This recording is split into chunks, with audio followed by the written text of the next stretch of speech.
not talented, players that are going to take time, players that are developing very quickly, position specific, international experiences, short-term courses, residential courses in New Zealand, probably advanced courses now going into South America and further abroad, coaching of coaches and sharing experiences with coaches. I think in my lifetime the experiences I've had have been wonderful, and some of the areas I've gone into, so we share that with the coaches and help them with their day-to-day sort of activity with their teams. So yeah, I think we're covering all bases. We're right across the board really. If you look, currently sort of that 5 to 14, 5 to 15 year age group, male and female, a full diversity in range of talent, and we can plug those into elite programs, not so elite programs, children are taking a little bit more time to find their feet.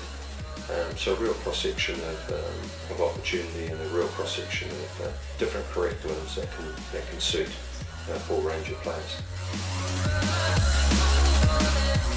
And I think that's a really important part of the academy, that we do provide good information and detail back to parents through an assessment form, which can highlight some strengths and weaknesses in a very positive way, that they can take away and learn from as well. And the new entrants coming in would get some very good information on that to help them understand, one, what they've come into, two, to take that information and digest away from home, and three, to work alongside the parents and offer that parental support post coming into an academy first time.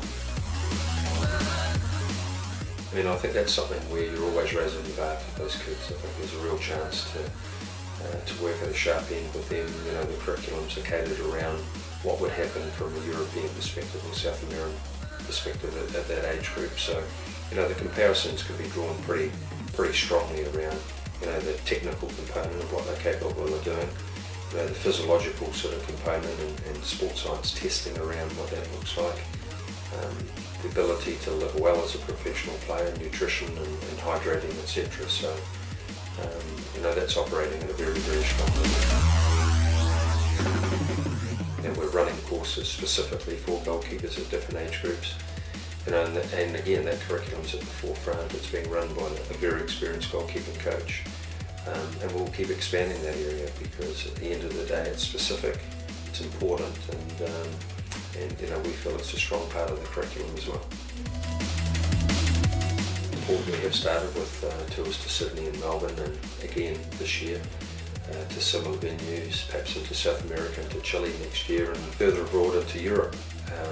And I think that just really highlights and opens people's sort of understanding of levels and competition. I think it's always good to pit the players against that, so there's a real reality of what it is like that, in the big wide football world. Yeah, look, I thought it was really important to have that family influence. Having grown up in football, and then, like you say, my dad having an influence on what I did, my son being involved in football, and my nephew being heavily involved in football as well, that there was a real synergy of what we thought. The vision was very clear, and the outcomes were very understood. So it's brilliant. It's a great chance to move that sort of feeling of what we think is feasible from a family point of view, into helping and supporting kids. So a real common purpose and a real common sort of vision. Well, one, I think it is about opportunity, and I think the Ricki Herbert Football Academy presents an opportunity for players, both male and female, to be coached at a good level with experienced coaches, a very good curriculum specific to their needs or potential. It offers the international experiences, the wider range, the chance to travel.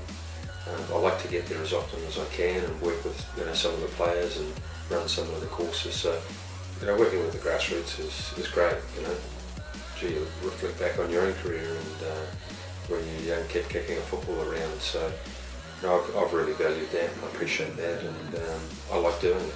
As I say, it's not a pressure situation, but it's working with, who knows, potentially another all-white player we might see in 5, 6, 10 years' time.